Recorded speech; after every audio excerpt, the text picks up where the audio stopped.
So cue the slide, Daniel. Hit it.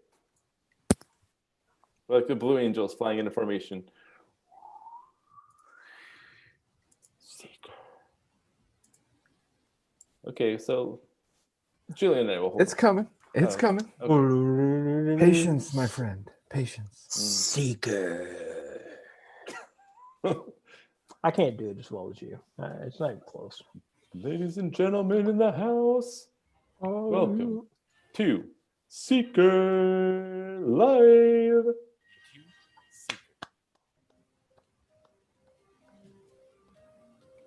Yeah, it's cool. Probably no music. Couldn't hear it, but that's okay. Great. Nope. No clapping in church. Let's get to it. That's true. That's true. Suzanne, I think we need you to hit us with the verse of the night. Drum roll. Suzanne, are you ready? We ready? We're ready. Born ready.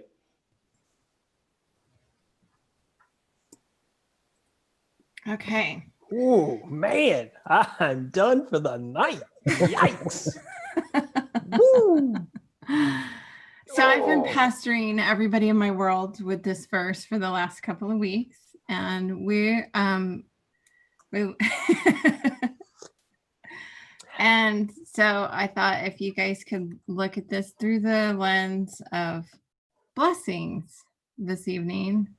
It's the Apostle Paul speaking. Not that I'm speaking of being in need. I have learned in whatever situation I am to be content.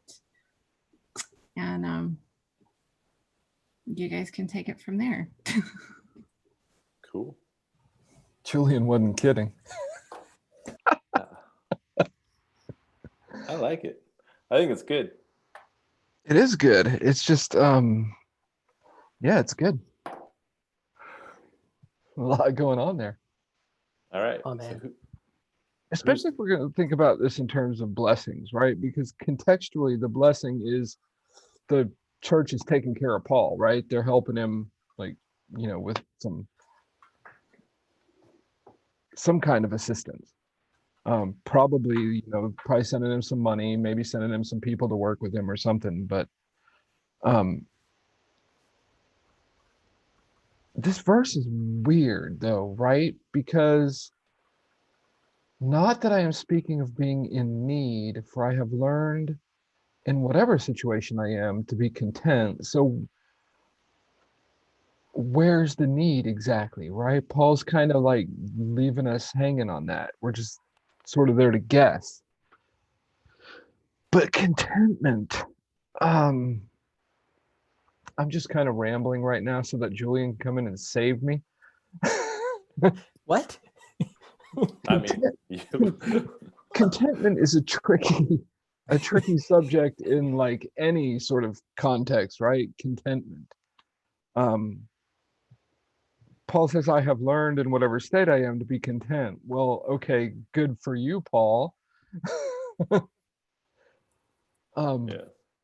Yeah, and so says sorry. So says the man who just went through brutal things, and you would think in no case is that content? When you read any of his letters and you see what he's going through, and I guess if you look at his life from the outside, and there's no other way to actually look at it, wow, we are rambling. That's what happens when we're not together for a while. You don't look at that and think about how you're content. When I read the epistles, I think of all the things that he does need. I'm like, ooh, man, nope, don't have a place to live, really? Man, you need a place to live. You need somebody to take care of you. Like, I'm thinking of all these things. But I do agree that when you read it in 11, and even it's fun to get context because it's not going to change what you just said, Daniel. Mm-hmm. He's like, not that I'm speaking of being in need. And I've wondered if he's actually saying, I'm not talking about being in need because I'm not. And I'm not, because I've learned in whatever situation I am to be content. I'm not concerned about it. You know, I'm not in need. Whether we consider that a need or whether he had at some point considered it a need, but his growth has brought him to the place where he's like, no, I learned how to be content. In whatever situation I'm in, high, low, whatever circumstance, I learned to be content. Yeah. And I feel like you, Daniel, on a personal note, just being honest, throwing it out there, I'm like, that's good, Paul. Mhm. Man, you read Proverbs a lot. I don't know how else you've achieved this except through Jesus, because I think that's the point we're coming to. But that's a really hard thing to get wrapped around. I mean, a couple of things. I think that, it's great though, because we know that Paul is just like a real guy. You know what I mean? Like, he's just like a guy who has sins he struggles with that he tells us about. He's got his own issues he's working through. And he's got, like, just for context for Paul, because not necessarily everyone listening knows who Paul is out of the gate, right? But I mean, Paul is one of the apostles, but he was just put through a ton of things. He was shipwrecked and like beaten up and left for dead multiple times, like stoned. Like this guy, like imprisoned multiple times. This guy just got really kind of put through the ringer in a life of service, and that's why when he speaks, I feel like there's a lot of credibility in what he says, because trials will teach you things, and he is a man of trials. And so when he says that that he's speaking of being in need, and he's learned, like, this is what he's learned. I mean, he's gone through so much, and he's telling us what he learned. He's a regular dude. We can learn from him that in whatever situation I am to be content. I am to be content. And then in verse 12, I'll just continue on with what it says. It says, I know how to be brought low. I mean, yes, definitely. Like, we just went over some examples, but plenty of examples on how to be brought low. And I know how to abound. Of course, he's been blessed in a lot of ways too. Then it says, in any and every circumstance, I have learned the secret of facing plenty and hunger, abundance and need. And then in verse 13, this is what it is. I can do all things through him who strengthens me. Like, that's the so what with Paul. Like, that's what he learned. I mean, and it's simple. Like, it's not like this like thing of like, oh, you just got to meditate and go to your happy place and think of X, Y, Z, and you'll find contentment there. No, it's like, because God can strengthen him, he can do all things. He can like weather these storms because he's going to draw strength from God. And it sounds easy. And it sounds like, okay, great. I'm glad you can do that. But it's achievable. And I think trials teach us that. When we don't have enough trials, maybe we don't realize it. But when you go through some hard stuff, you start to realize that's the only thing you can lean on to get you through. That's my 2 cents. It's funny though. It's because you're talking about how Paul is just this guy, right? He's just like us. He's a regular guy. This is something I don't relate to Paul in at all, because here he's talking about like physical material contentment. I can kind of get Paul on a spiritual level a little bit, right? Because Philippians 3:14, I press toward the goal for the prize of the upward call of God in Christ Jesus, right? That's spiritual, and he knows he hasn't made it, but he's always working toward it. And I get that. I can relate to that. Being content in whatever situation I am in, I am not there. I am so far away from there. Like, I have a heart, and that makes Paul seem like superhuman to me, because he's like, oh, I'm in a shipwreck, I'm fine. I'm being lowered down the city walls in a basket, I'm fine. They're throwing rocks at my head, I'm fine. This verse is hard for me, because it's just that on this guy physical day-to-day level, and I struggle with that. And that's a spiritual struggle. Contentment is not easy. But it does come back to, and Paul says something in 1 Timothy 6 verse 6. He says, godliness with contentment is great gain. That is like kind of adding that added dimension to his physical contentment, that you carry godliness with you as well. To me, this is a high bar Paul's setting right here. And I struggle with this a lot because we're, I guess it's because I'm so carnal, because I'm so locked in the physical. I worry about my kids and the situation that they find themselves in. I worry about Suzanne and her health. I worry about does the car have oil in it? Like, like I contentment in the physical is a struggle for me. It's funny that you kind of read it that way when I see it like this is like Paul, superhero Paul. He has a way. He has a way of, and I'd say this. I don't. Well, I was about to say there's no like weird Gnosticism, like stepping outside of the spiritual. Whenever I say this, I don't mean it in any way. I'm just saying he has this amazing ability to step completely away from all the panic and disruption of what's going on and step back and make these sorts of statements. Yeah. And it's not that he did it one time. It's that he just keeps on doing it, and it's to live as Christ, to die as gain. Boom. Get on.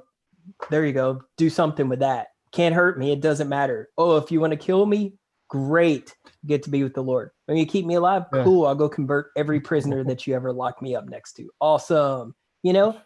And it's that sort of thing that makes these statements come alive. I just pulled up 1 Timothy 6 as well. And then verse 7 to what you were reading, it says, "For we brought nothing into this world, and we cannot take anything out of this world.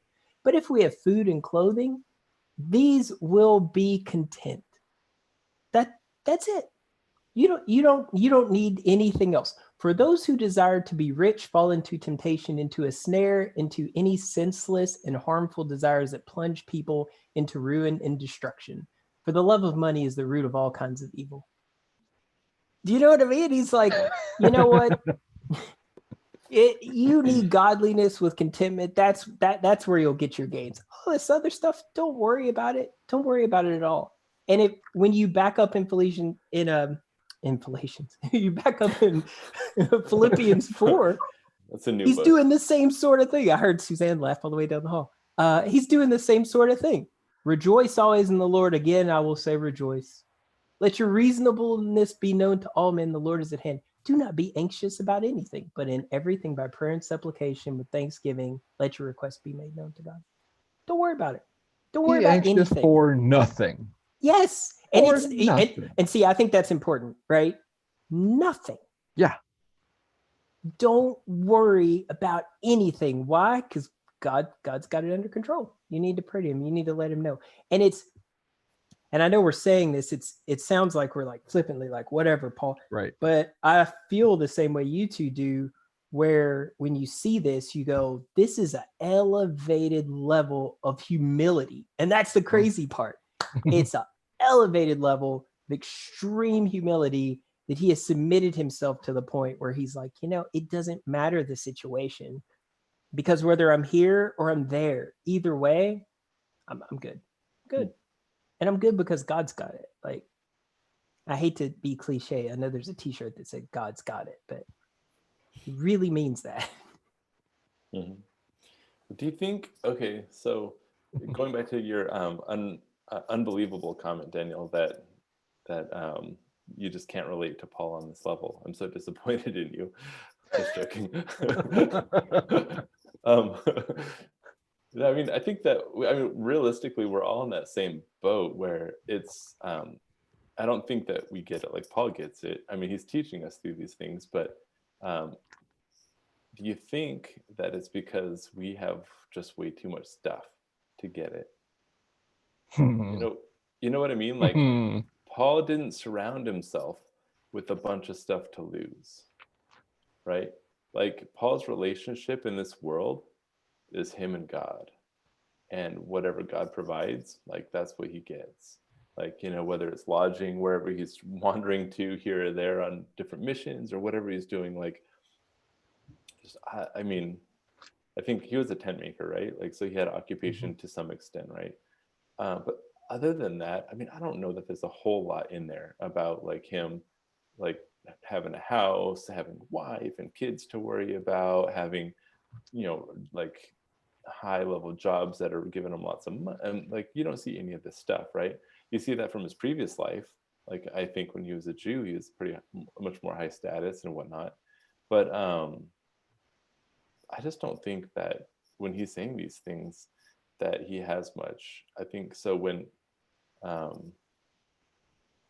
don't know, I think the things that we worry about, like, are we worried about like being left for dead somewhere? No. Are we worried about being in prison somewhere? No. Like, we're worried about like, making the house payment and worrying about like doing a good job at work and making sure the car has oil in it. Like, yeah, these things are the things that we worry about, right? um I was trying to like, fix like all the gearing on my bicycle. I was worrying about that for a couple of weeks. I was like, oh, I got the wrong part. Now I got to deal with this. How do you return something on Amazon? I hate this. Like, that's the stuff I was choosing to like be filling my worry buckets with.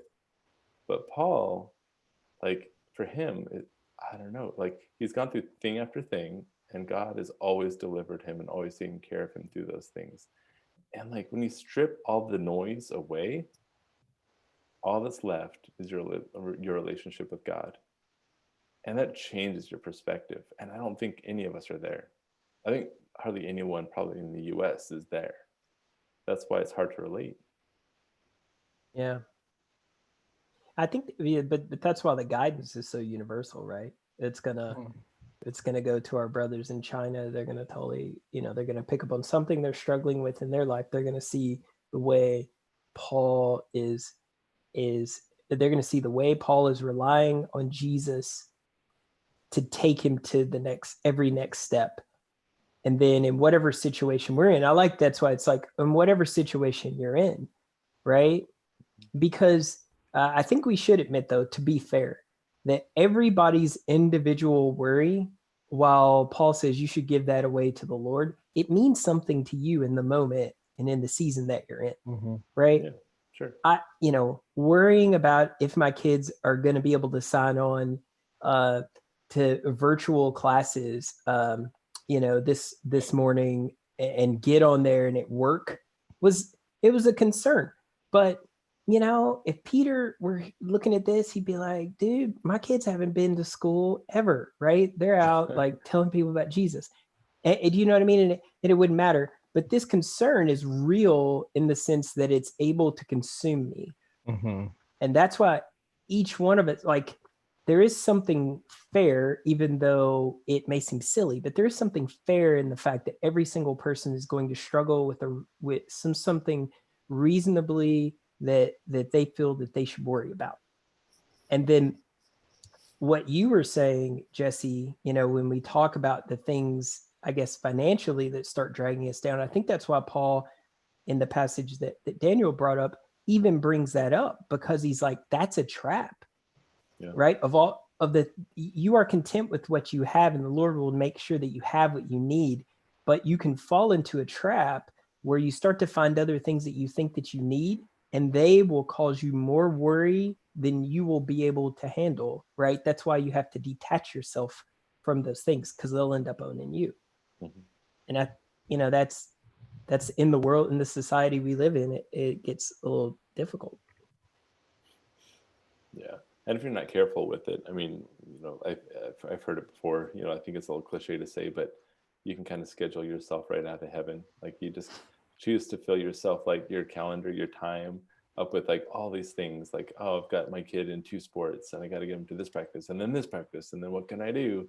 That kind of a thing. And I mean, there's a time and a place, obviously, for kids to do that kind of stuff, whatever. I grew up playing basketball. Posey's going to hopefully do something, but whatever. But I mean, you got to pick your battles. And I think if we're not careful, the things of this world ultimately like suffocate out the spiritual things.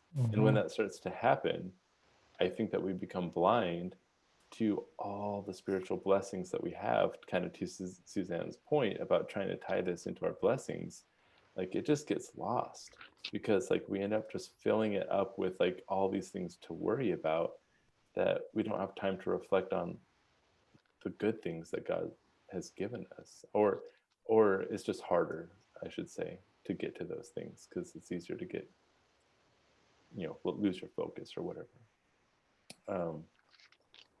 Yeah.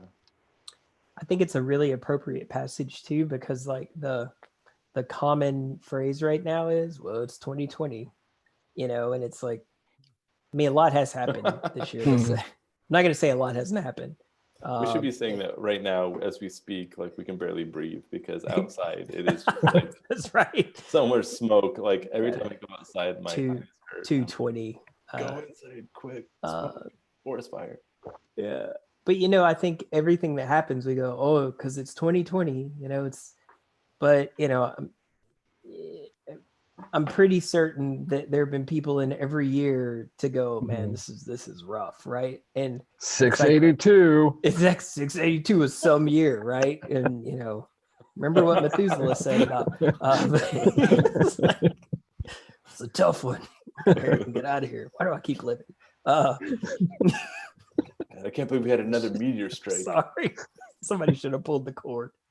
Oh, I don't even know what I was gonna say. Something about Methuselah. I think you make a good point. Julian, I liked your point about how acknowledging the reality of worry in everybody's life and anxiety and stuff, because there's a reason that Jesus talks about this in the Sermon on the Mount. There's a reason Paul talks about this a lot. There's a reason why James talks about this and why John hits on this, because this is a struggle. And like I really like that point you made about how it will vie for our heart the same way that the gospel will. When we allow these things to overpower the message that we have from Christ, the truth of his word and who he is, when we allow these things to stand in the way, right? We can build idols of anything. And we can do that with discontent just as easily in whatever sort of arena of life we're talking about. So that's a really good point that you brought out, and I just wanted to kind of touch on that because it will block the blessings that we have in Christ. Like one of my very favorite things Jesus ever says is John 10:10. I came that they may have life and have it abundantly. He's talking about now. He's talking about today, life in him.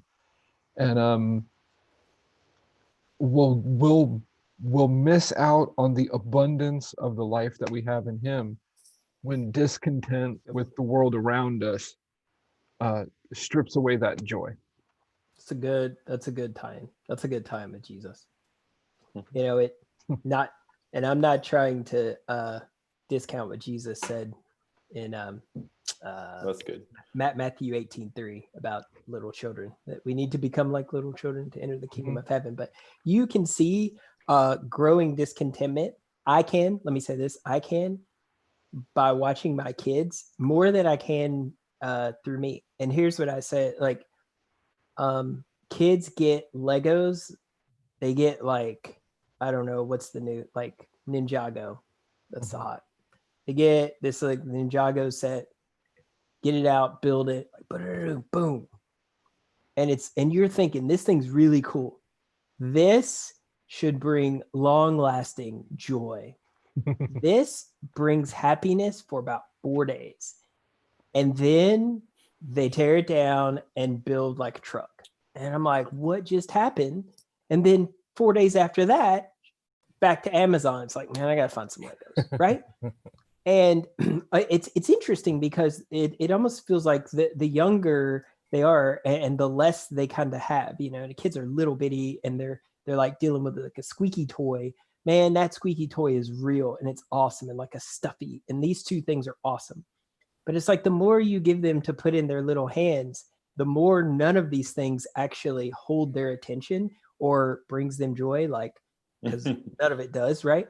And it's like, but the answer isn't, let me show you how to actually be filled. The answer is, and we all do it, we just give them more stuff. right? It's like, you just need more stuffies. You know, this will make them happier. And we kind of just do this because we love and we care and we want to play and we do that. But then when they're actually old enough to articulate themselves what they really want, then we feel really sad to hear them say things like, well, I'm bored of this, right? Well, I'm bored. And you're like, how could you possibly be bored? And you look around and you're like, there's every video game system, there's every toy, there's every bike, there's everything you could possibly want. And then you give them the speech, if I'd had all this when I was your age, you know?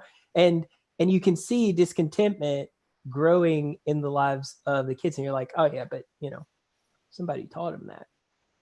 And I think to what you were saying, Daniel, or even to Suzanne, this is a very simple example where you can see all these things they've been blessed with stacked in front of their face, but it's really hard for them to see, right? Because they're looking past it to the next thing, not really enjoying this. It's difficult. Don't buy your kids toys. I'm just kidding. That's the lesson of Philippians 4:11. That's the lesson. Yeah. Let them play with the box. They'll be much happier. Well, I think that's all ties back to the idea of just, you know, like having simple lives, like being simple people. And I mean, I think David, like, you know, he had a similar perspective to Paul did. Like, Psalm 23 is a very popular psalm, but he says, "The Lord is my shepherd; I don't need anything. Like I shall not want. He makes me lie down in green pastures. He leads me beside still waters. He restores my soul. He leads me in paths of righteousness for his name's sake. Even though I walk through the valley of the shadow of death, I will fear no evil, for you are with me. Your rod and your staff, they comfort me." Like, it's similar, right? Like that relationship that they have. And these are both guys that have really had everything stripped away at different points in their lives and been like laid bare before the Lord. And I don't know, part of this is because I mean, part of the reason I'm saying earlier that Paul like is so cool because he's like a relatable guy, like he's a regular guy, and then, you know, Daniel took offense and stormed off and came back. I was joking, but when I'm saying that, I don't know, I think the reason I relate to Paul here is because, and I've said it before on Seeker, and so I don't want to overdo this at all, but when I had cancer and I was going through my CT scan to find out how bad it was, right? Like, I remember a very clear moment. And it was a moment of like, I don't know how bad this thing is. If I light up like a Christmas tree when I go through the CT scan, like, it might mean that like I don't get to see Posey grow up. And it might mean that I don't get to see my wife or something like that, right? And so when something like that happens, there's like a moment where you realize as that's going through the tube, you know, and there's like all these like lights in there, and you kind of going in this tube, and you just don't know what's on the other side. But you very quickly realize that there's like two options, you know, either one, it's going to be okay, like it's going to get better, like it's not going to be something that we can't fight, or it's going to be that I'm coming home at some point, right? Sooner than I thought. There's like kind of the two options. And so when you think about it, like at that moment for me, all that was there was like my relationship with God. I was like, God, this is in your hands. This is your game. Like, and I'm going to just trust you and put all that trust into you.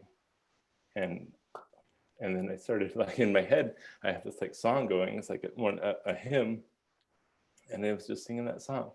And I found the most like peaceful moment happen, because I was like, you know what, this is in God's hands, and he's going to take care of it. Whatever it is, he's going to take care of it. And I don't know. And I was content in that moment because I knew he had.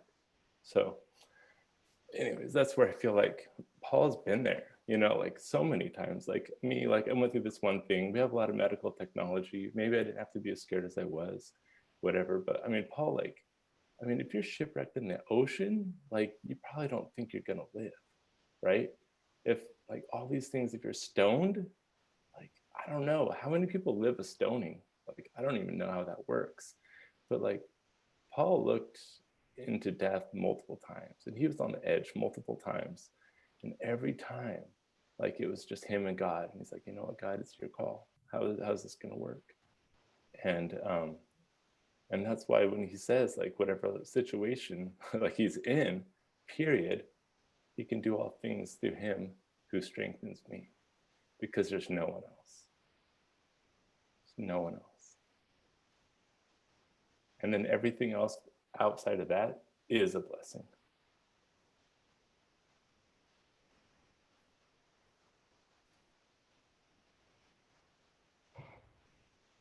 We can't say anything else any better than that, buddy. That's it.